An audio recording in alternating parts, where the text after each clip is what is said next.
Et bonjour à tous, très chers fans de catch. Encore une fois, une petite vidéo rattrapage. Et oui, c'est Kozak, j'ai oublié de le présenter. J'en suis rouillé encore une fois et je suis rouillé, je suis rouillé.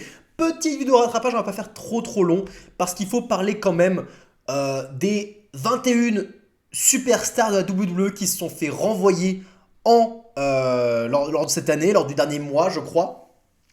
Et il y en a un paquet. Il y a eu des coupes qui ont été faites.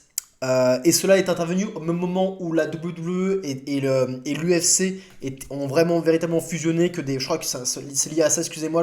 Encore une fois, on parle de vieille news, je ne suis pas le plus précis à ce sujet-là. Ce qui est important, c'est que par décision politique et économique, 21 superstars de la WWE ont été licenciés.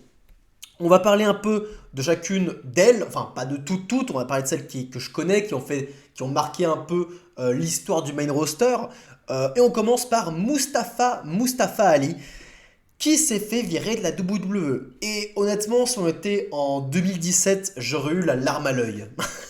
Non mais sans déconner. Mustafa Ali, pour ceux qui ne le savent pas, il a eu une carrière, il a eu un énorme push en 2017-2018. Alors que Daniel Bryan à l'époque était champion de la WWE, c'était un peu le champion écologique, rappelez-vous, avec Eric Rowan, tout, avec son partenaire, etc., etc. Et la WWE semblait pusher Mustafa Ali pour rentrer en rivalité contre Daniel Bryan et pour créer une sorte de nouvelle star qui aurait eu son moment de gloire à WrestleMania. Et malheureusement, Mustafa Ali s'est fait blesser alors qu'il était véritablement en plein push, qui commençait à gagner énormément de sympathie et de prestige auprès des fans de catch. Il s'est fait blesser et s'est donc fait remplacer par Kofi Kingston qui a directement obtenu son booking. Le booking d'un babyface et par les fans prêt à avoir son moment, son instant et qui fera tout pour se battre. Et on connaît la Kofi Mania, Kofi est devenu champion, certes un champion mineur et pas forcément dominant, mais champion de la fédération quand même, qui a eu son moment à WrestleMania. Mustafa Ali aurait sans doute, s'il n'avait pas été blessé, eu le même traitement que Kofi Kingston.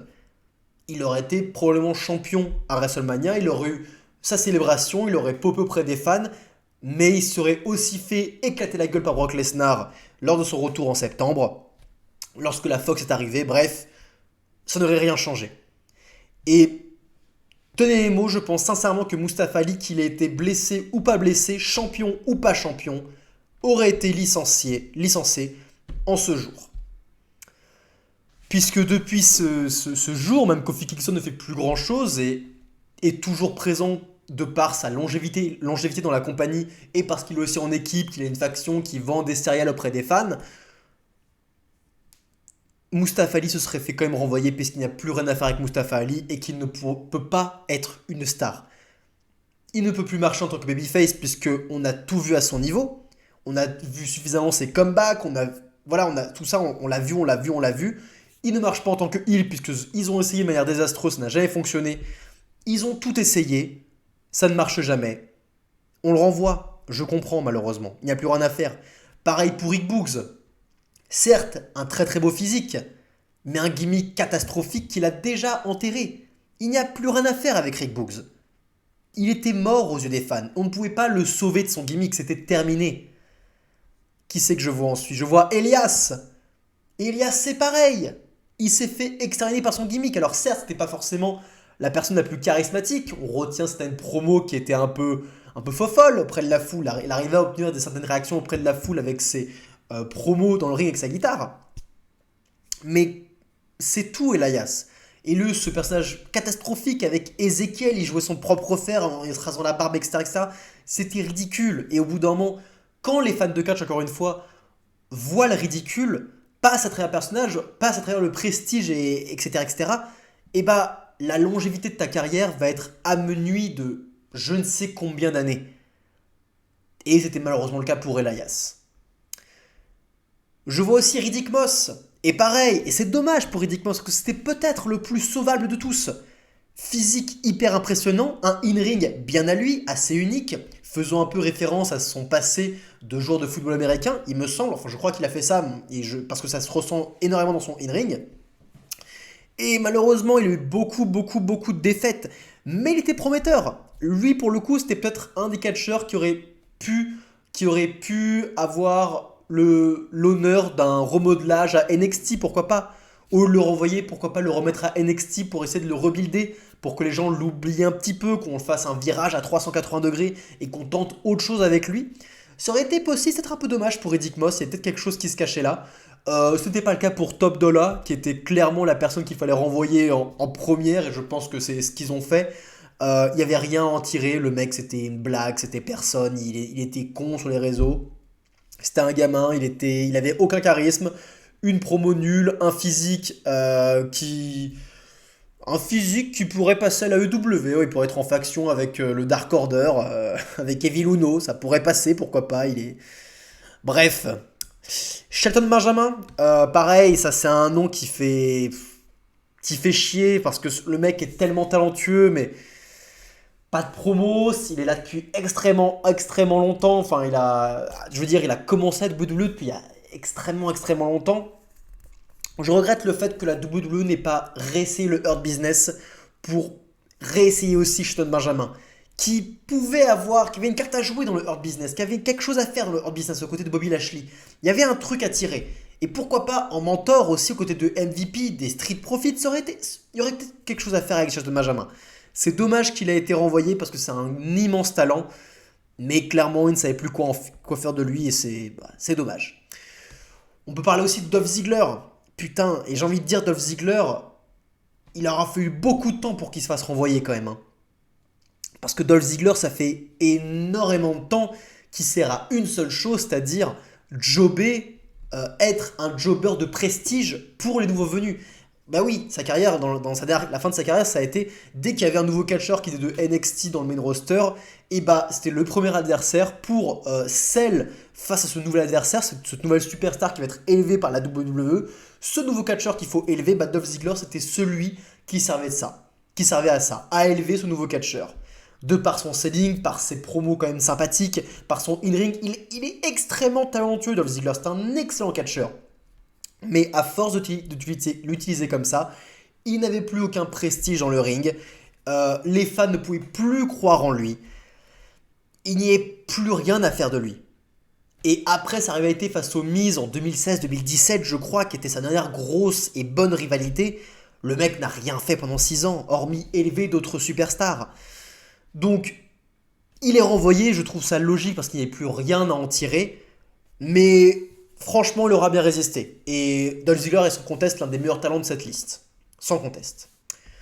Je vois Dana Brooke, je vois Mansour, je vois Massé, tout cela, on s'en fout. Évidemment qu'ils ont été renvoyés. Shanky, évidemment.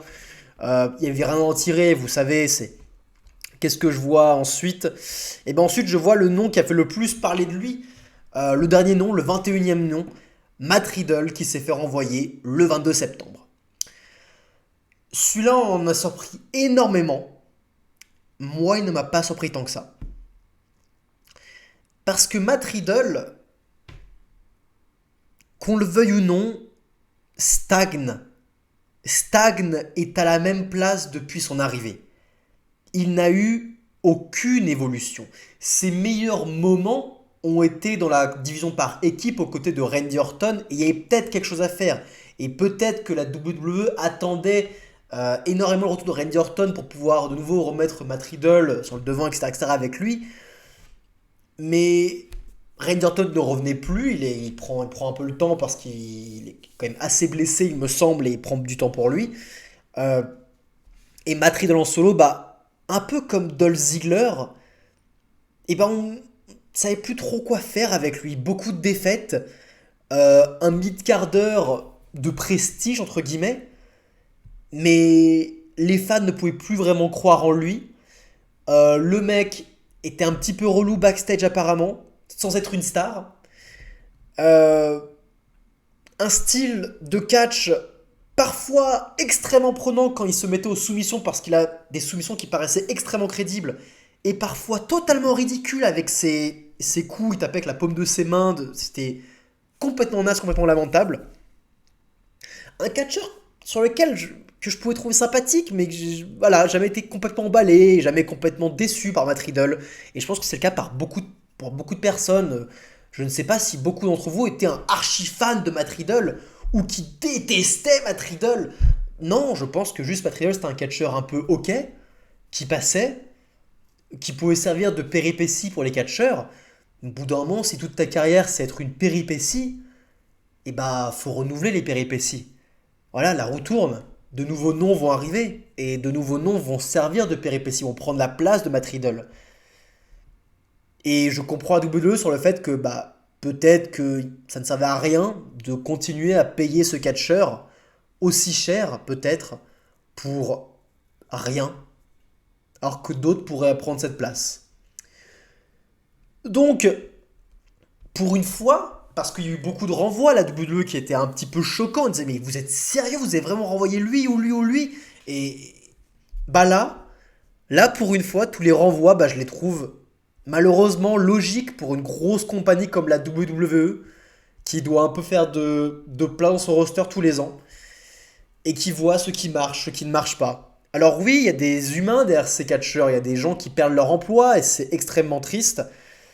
Mais malheureusement, c'est comme ça. La WWE n'est pas la EW. La EW est gérée par un milliardaire qui ne pense pas business, qui ne pense pas rentrée d'argent conséquente et qui fait des pertes gargantuesques pour plein de catcheurs qui ne savent rien dans sa compagnie. Bah, la WWE, elle, voit ce qui va lui servir, ce qui ne va plus servir et vire les gens qui ne lui servent plus. C'est un autre extrême, mais c'est peut-être l'extrême le plus logique dans le sens de diriger une compagnie qui engrange des milliards et milliards d'euros. De dollars, pardon. Bref, voilà ce que j'avais à dire sur les renvois de la WWE.